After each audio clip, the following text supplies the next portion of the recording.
I usually say a couple words first here, but I wanted to do something different, and it involves this.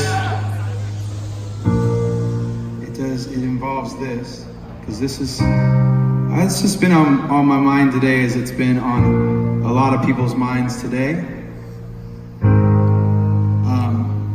I wrote this verse a while ago, and it goes like this. In my living room watching, but I am not laughing, because when it gets tense, I know what might happen. The world is cold, the bold men take action, have to react or get blown into fractions.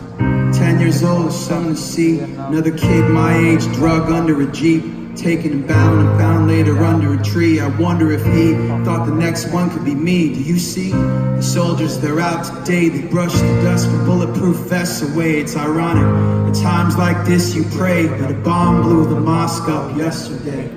There's bombs on the buses, bikes, roads, inside your market, your shops, your clothes. My dad has got a lot of fear, I know, but enough pride inside not to let that show. My brother had a book he would hold with pride, a little red cover with a broken spine on the back. He hand wrote a quote inside, when the rich wage war, it's the poor who die. And meanwhile, the leader just talks away, stuttering and mumbling for nightly news replay, and the rest of the world watching at the end of the day. In the living room laughing like, what did he say?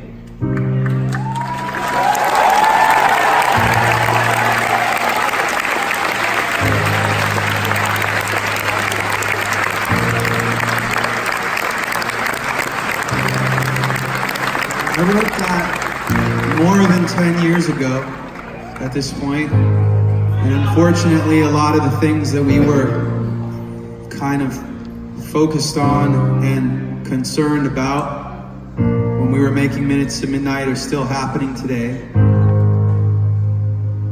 In some people's estimations, they're happening more, and that's really sad.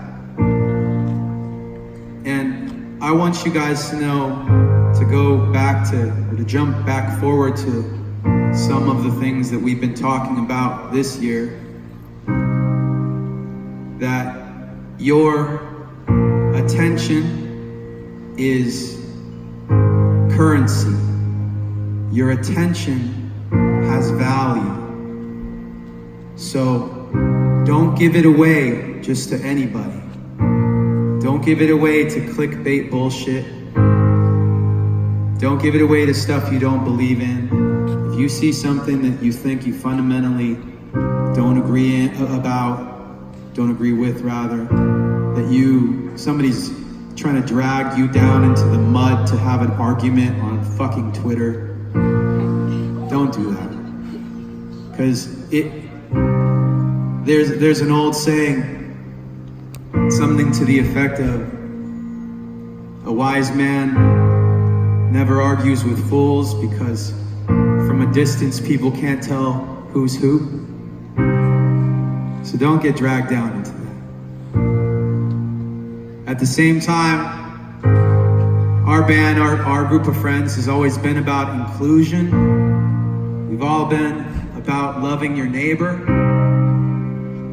And I don't care what religion you believe in. I don't care about your sexual orientation. I don't care about any of that shit. Actually, I do care about one thing.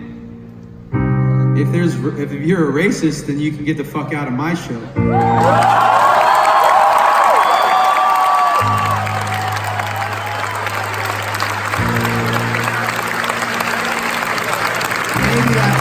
Maybe that's not the only thing.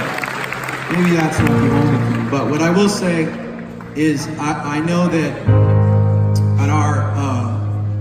at the last show that I played with Chester, he started into I think it was at the beginning of a song, he started really going on like a long like rant, and I didn't know what to expect, because sometimes when he gets really passionate, he would talk about all kinds of stuff, and sometimes I was like, I don't know if he should say that.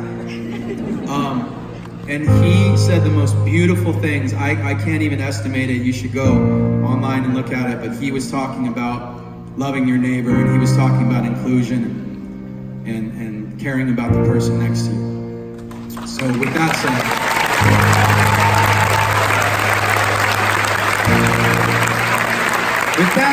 can we please make some noise for Chester Bennington?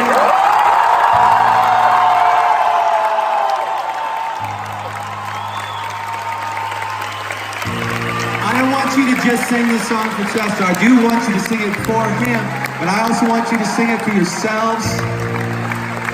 All right, you're gonna sing his part, I'm gonna sing